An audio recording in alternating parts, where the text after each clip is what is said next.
What if the healing power you have been desperately seeking in medicines, treatments, and procedures has been all along asleep within you, waiting only for you to awaken it? Paramahansa Yogananda spent decades teaching a truth that modern medicine is only beginning to understand. The body is not a mechanical machine separate from consciousness, but a direct expression of your mental and spiritual state. Every thought you think, every emotion you feel, every belief you sustain, all of this translates into body chemistry, into cellular vibration, into health or disease. The body is the altar where consciousness manifests. Thought is the prayer that shapes this manifestation. And faith is the fire that ignites the miracle of self-healing that has always been your divine birthright. Today, you will discover the 10 sacred rules that Yogananda taught to activate this inner healing force that exists in every human being. These are not abstract theories for philosophical contemplation. They are practical tools, tested by thousands over decades, that literally reprogram the relationship between your consciousness and your body. But here's what few realize. These rules don't work like pills you take passively expecting magical results. They require active participation, real change, daily commitment to interior transformation. Because true healing is never just physical. It is always spiritual first, a return to harmony between body, mind, and soul. And when this harmony establishes itself, when you finally align with the cosmic energy that Yogananda called prana, the body has no choice but to reflect this interior harmony in the form of radiant health. The first and most fundamental rule that Yogananda taught was this: purify your thoughts, and the body will automatically renew itself, not as eventual consequence, but as direct and inevitable result. Because the mind is the true laboratory of health, every thought you think is a chemical formula being prepared, every emotion you sustain is medicine or poison being injected directly into the bloodstream. Dark thoughts of anger, resentment, chronic fear, and obsessive worry literally create toxic vibrations that disorganize the body's energetic field, block the flow of prana, and eventually solidify into physical symptoms.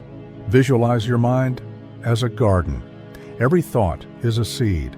If you plant seeds of love, gratitude, joy, and peace, your garden blossoms with flowers of vitality and health. But if you allow seeds of negativity, constant criticism, self-pity, and rancor to be repeatedly planted, your garden fills with toxic weeds that suffocate all healthy life. Most people don't realize they are poisoning their own body through the quality of thoughts they sustain 16 hours a day, every day, for years. And then they wonder why they fall ill. There was a woman with chronic ulcers that resisted all medical treatments. She took expensive medicines, followed strict diets, but the ulcer always returned, until a therapist gave her an apparently simple task: for 30 days, monitor every negative thought about herself and immediately replace it with a thought of self-love. At first it was torture. She discovered she had a constant flow of cruel self-criticism throughout the day. I am incompetent. I always fail. No one values me. But she persisted. Daily, she captured these toxic thoughts and replaced them. I do the best I can. I am learning. I deserve love. In 6 weeks, the ulcer completely disappeared. Without change of medicine, without change of diet, only change of thought. Establish a daily practice of mental hygiene. In the morning, before picking up your phone or starting the day, sit for 3 minutes and declare aloud, "My mind is a field of light. I allow only thoughts that nourish my health. I am the conscious guardian of the garden of my consciousness." During the day, when you capture a negative thought, and you will capture many at first, don't judge yourself. Simply acknowledge, there is a toxic thought, and consciously replace it with its positive opposite. At night, before sleeping, take inventory. How many times today did I poison myself with destructive thoughts? How many times did I choose healing thoughts? Not as self-criticism, but as neutral observation that informs change. This practice alone, applied with consistency, has the power to completely transform your health in months. Yogananda's second rule about healing may seem simple, but is profoundly revolutionary. Feed yourself with total consciousness, not with mechanical haste. Every food that enters your body is divine energy condensed into solid form.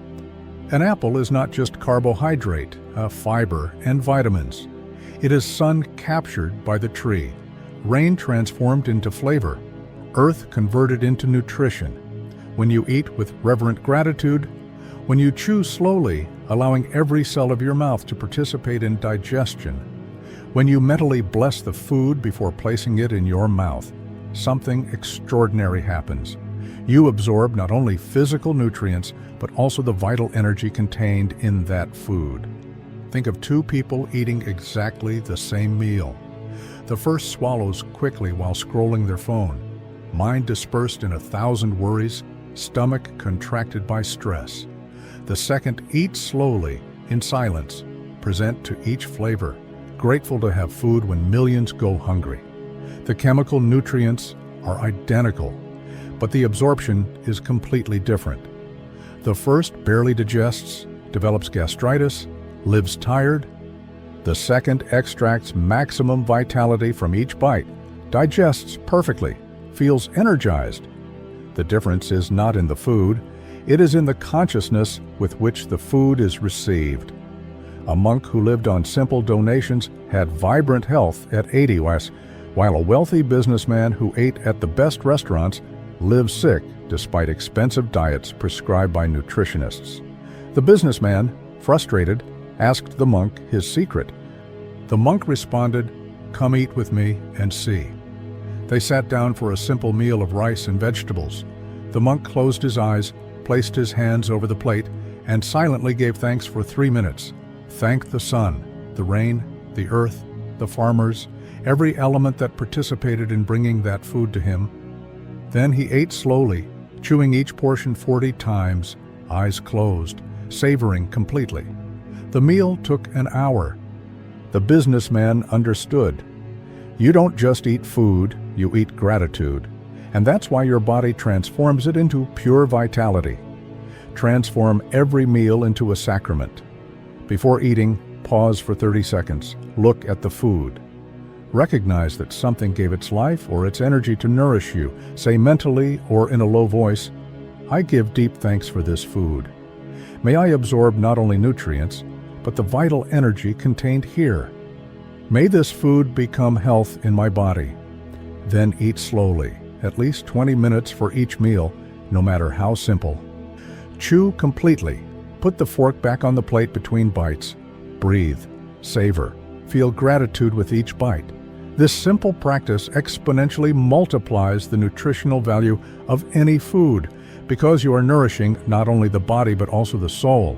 And when the soul is nourished, the body naturally prospers.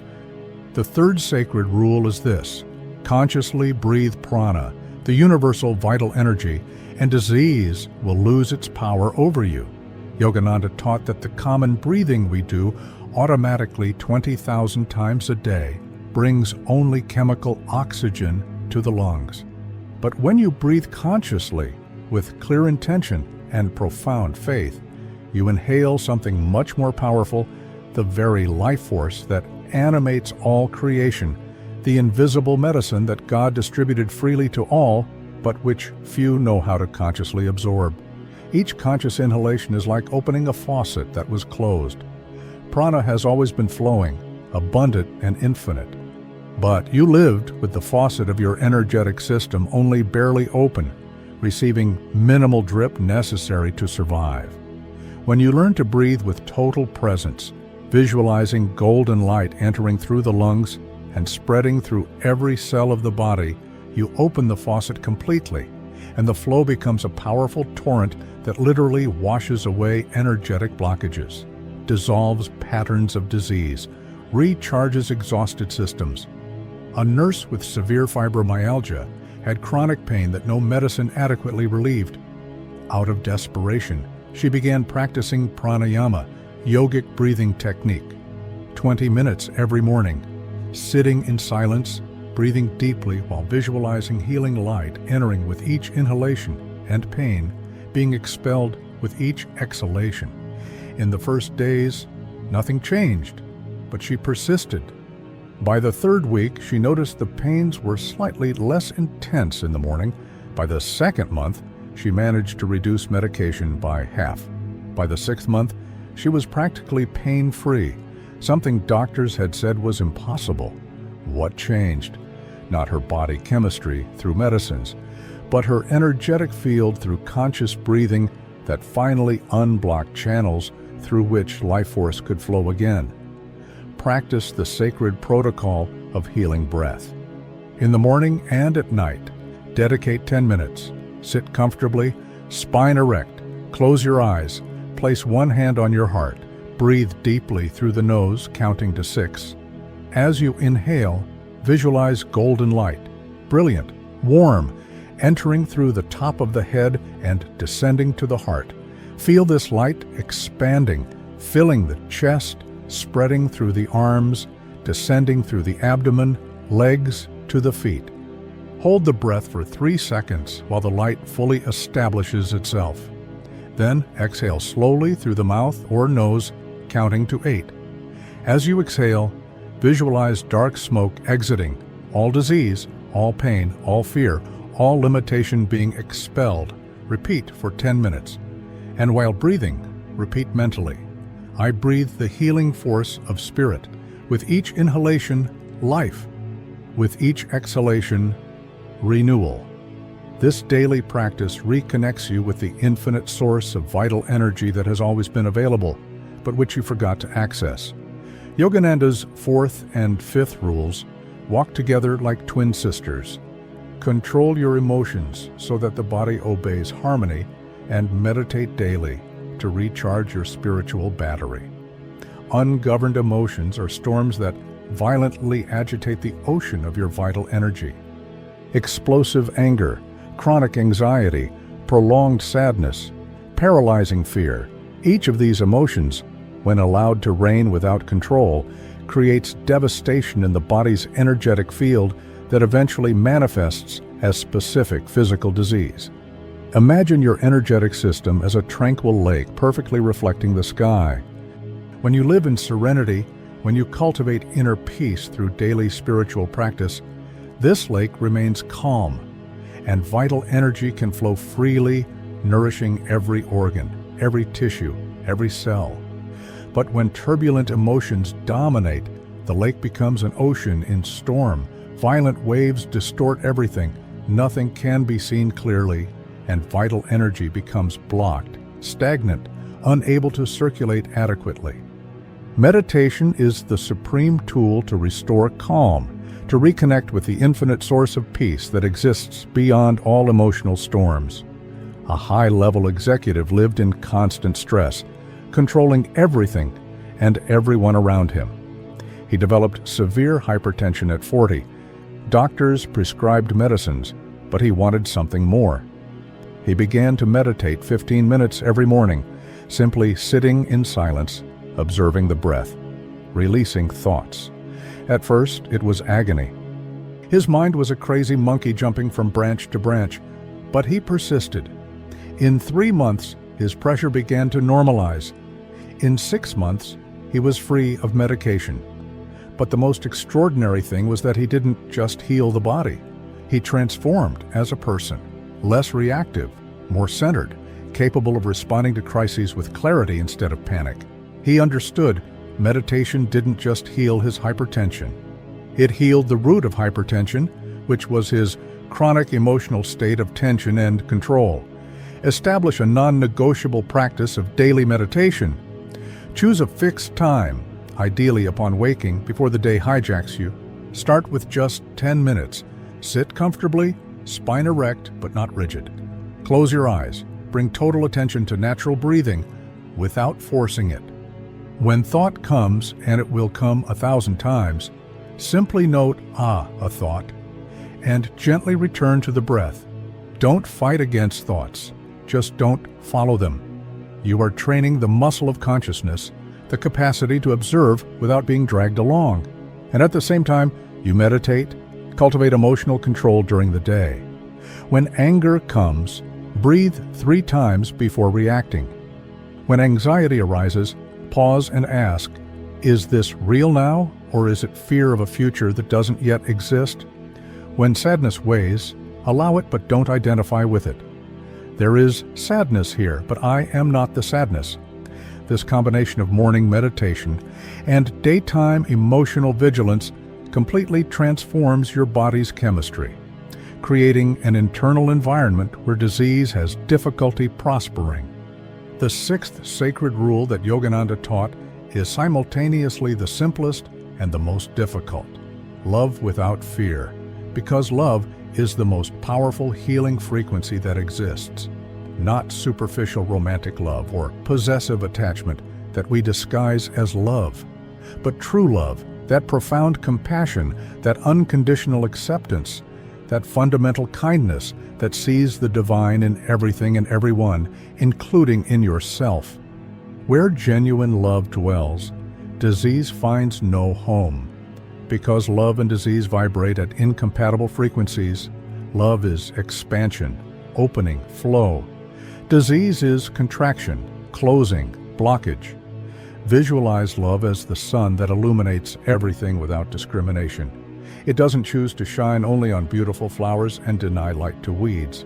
It simply shines, and everything that receives this light blossoms according to its nature. When you love your body, even when it's sick, even when it disappoints you, even when it doesn't look how you'd like, you are sending healing energy to every cell. When you love others, even the difficult ones, even those who hurt you, you are releasing emotional blockages that were poisoning your own system. The heart that loves becomes a channel through which God's energy flows without obstacles. A woman with breast cancer was preparing for surgery when she met a spiritual teacher who gave her a strange task. For 3 months before the surgery, she should daily place her hands over her breasts and say aloud, "I love you. I thank you for serving me faithfully throughout my entire life. I ask forgiveness for all the times I criticized you, compared you, rejected you. You are sacred." At first she found it ridiculous, cried in resistance. But she practiced, and something profound began to change. Decades of hatred toward her own body began to dissolve. When she finally had the surgery, doctors were surprised. The tumor had reduced dramatically. They had no explanation, but she knew, for the first time in 50 years, she had loved her body, and the body, feeling finally loved, began to heal itself. Practice active love as daily medicine. In the morning, standing before the mirror, look yourself in the eyes and say, "I love you. I accept you. You are doing the best you can." If this is difficult, and for most it is, start smaller. I am learning to love you. During the day, when your body hurts or fails, instead of cursing it, place your hand on the affected area and send conscious love. Thank you for working so hard. I send you healing energy now. And extend this love beyond yourself. Smile at strangers. Offer kindness without expectation of return. Forgive small offenses immediately. Speak well of others. Every act of genuine love, directed inward or outward, elevates your vibrational frequency. And at elevated frequency, your body naturally reorganizes itself toward the perfect health that is your natural state. Yogananda's 7th and 8th rules form an essential pair. Live in balance between extremes, and forgive to free your body from the invisible chains of rancor. The body is a sacred instrument that should neither be neglected as if it were nothing, nor idolized as if it were everything. The middle path is where true health flourishes. Sleep enough, but not excessively. Move with joy, but not in compulsion. Work with purpose, but not in addiction. Rest with gratitude, but not in laziness. Forgiveness, in turn, is a spiritual surgery that removes the energetic tumor of rancor before it solidifies into a physical tumor.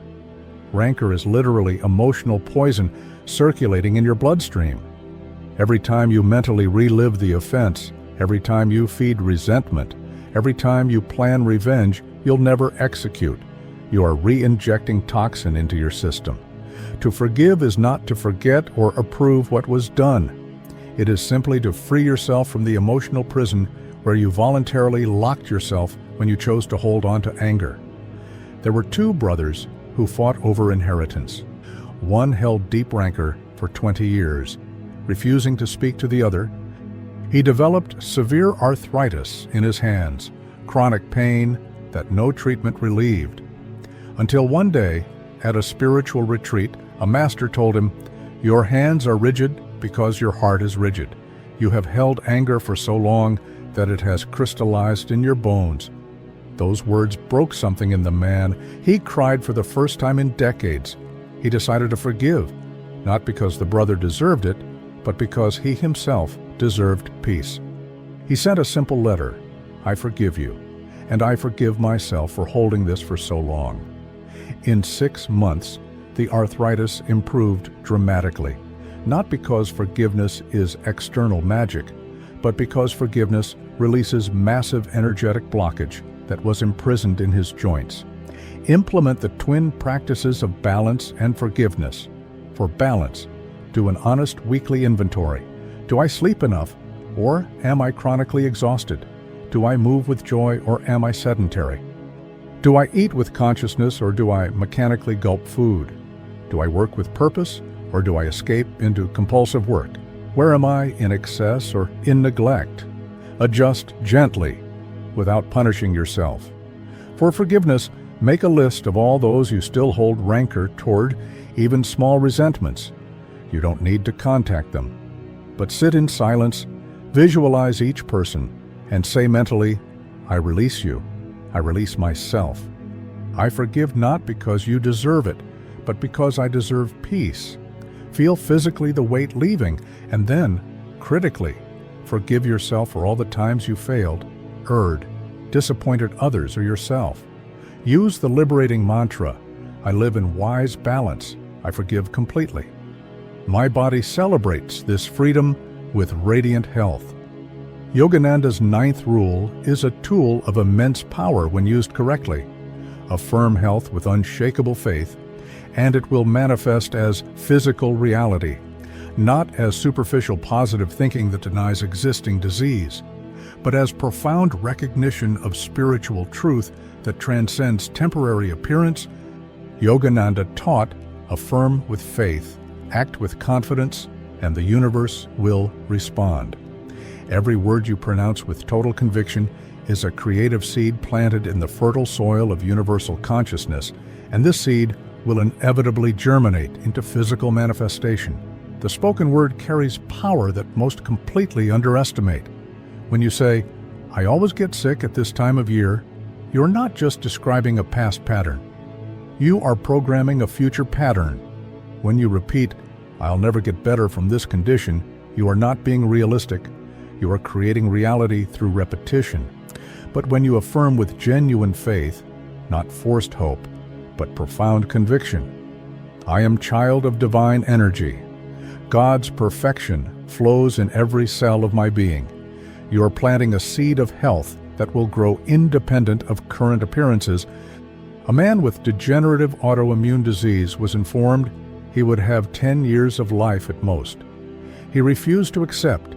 Every day, upon waking and before sleeping, he sat, placed his hands over his heart, and affirmed with total conviction, "I have perfect health. I am divine energy manifested. My body obeys the truth of spirit, not the limitations of matter." He did this religiously for 3 years, even when symptoms worsened, even when doctors shook their heads. And then something extraordinary happened. The disease began to regress.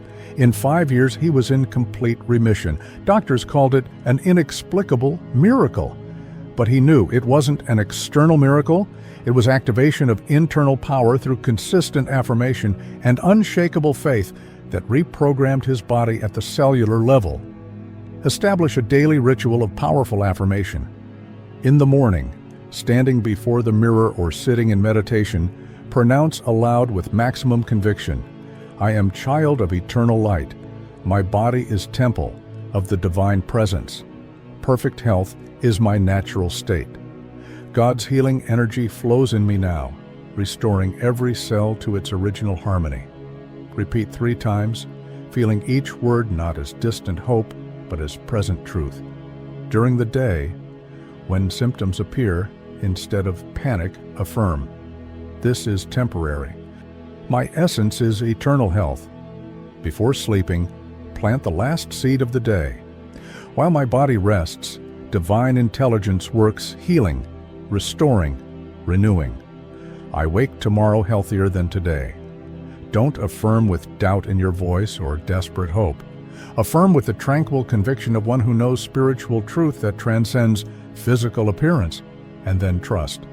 Because affirmation with faith is direct command to the universe, and the universe has no choice but to obey. Yogananda's 10th and final rule is simultaneously the most profound and the most difficult to accept: surrender to divine will, recognizing that sometimes the soul needs to learn lessons that transcend physical healing.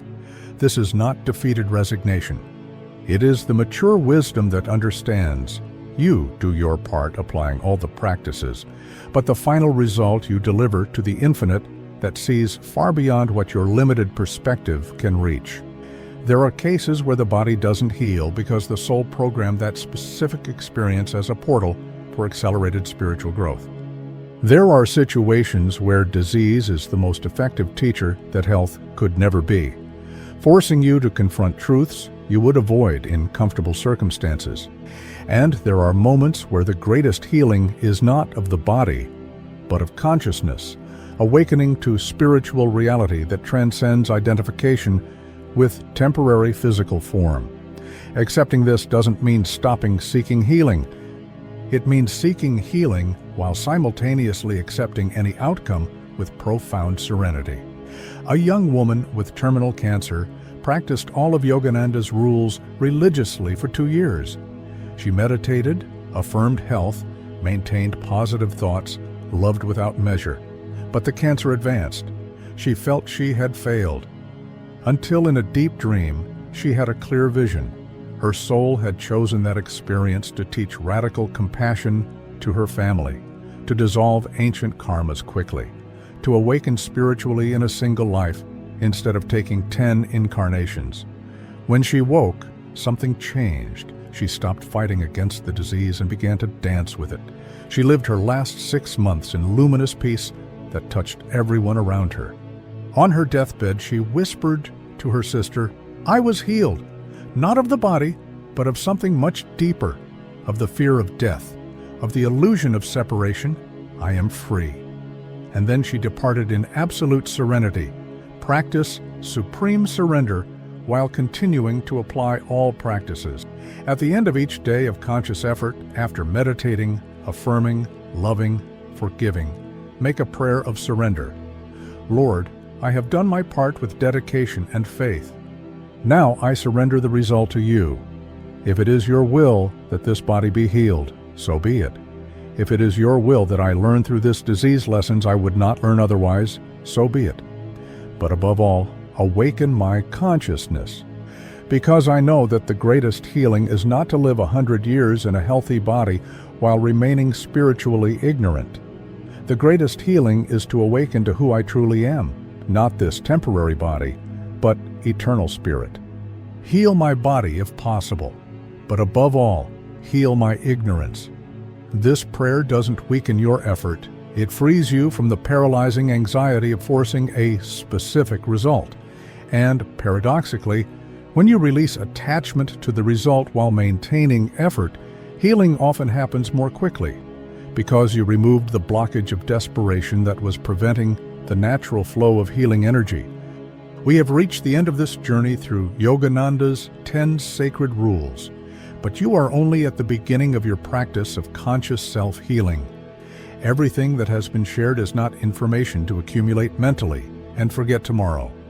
These are living tools to apply daily, transformative practices that literally reprogram the relationship between your consciousness and your body. The healing power you sought outside yourself, in doctors, in medicines, in external treatments has always been within, asleep, awaiting you to awaken it through real commitment to interior transformation.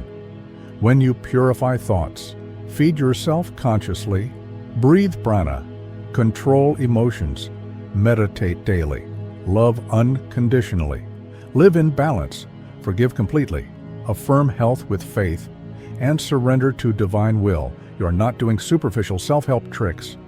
You are activating profound spiritual laws that govern the manifestation of health or disease in the physical body, and these laws don't fail. They operate with mathematical precision, change the internal cause, and the external effect will inevitably change. It may take time, weeks, months, sometimes years, for deep patterns to dissolve, but the direction is certain. And even if the body doesn't heal completely, you will have healed something much more important, the consciousness that inhabited that body. And that healing is eternal, accompanying you beyond this life. The true miracle is not eliminating symptoms. It is awakening to the truth that you were never just a body subject to disease and death. You always were, are, and always will be eternal spirit using the temporary body as instrument of experience. And when you awaken to this, you are truly healed, no matter what happens to the physical form. Leave your like on this video as a declaration. Yes, I commit to awakening the healer that lives in me. Yes, I choose to practice these rules not as theory, but as life. Subscribe to this channel to continue receiving ancient wisdom translated into modern practices that transform health, consciousness, and life. Share this message with someone you know is suffering from disease, that friend who has lost hope, that family member who sees themselves only as victim of a defective body, that stranger who perhaps needs to hear that true healing is possible when it begins from within. And in the comments, share your honest experience. Which of these 10 rules do you most need to apply now? What resistance do you feel in implementing them? What small victory of self-healing have you already experienced? Your authentic vulnerability is not weakness. It is courage that gives permission for others to also be honest about their struggles. Together, we create a field of collective healing where each one activates the dormant divine power. Each one becomes a living witness that the body obeys, transformed consciousness. Each one awakens the miracle that has always been waiting to be recognized within.